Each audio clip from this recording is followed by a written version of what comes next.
අම්මලාගේ තරුණකම නාගෙන දරුවෝ ඉපදුනේ. දරුවෙක් ඉපදුනා කියන්නේ අම්මට තරුණ කියන වචනේ නහලා දානවා. අපි කලේ ඔයාලා තරුණකමට ආසයිනේ. ඊට පස්සේ මොකද උනේ? දරුවට කෑ ගහ ගන්න බෑ. උගුරට මොනවත් ගිහිල්ලා නැහැ. කෑ ගහ ගන්න බැරි දරුවන්ගේ ඔබ කාගේත් මගේ උගුර ඉස්සෙල්ලාම තෙත්තුනේ අම්මගේ කිරි ටිකෙන්.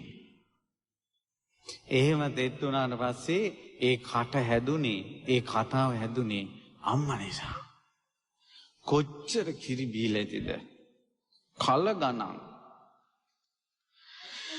ඊට පස්සේ ඒ දරුවාට බත් කවනවා, ඉඳුල් කවනවා. මෙහෙම ගුලි කර කර කවනවා. කන් නැතුවට උඩ බලපන්.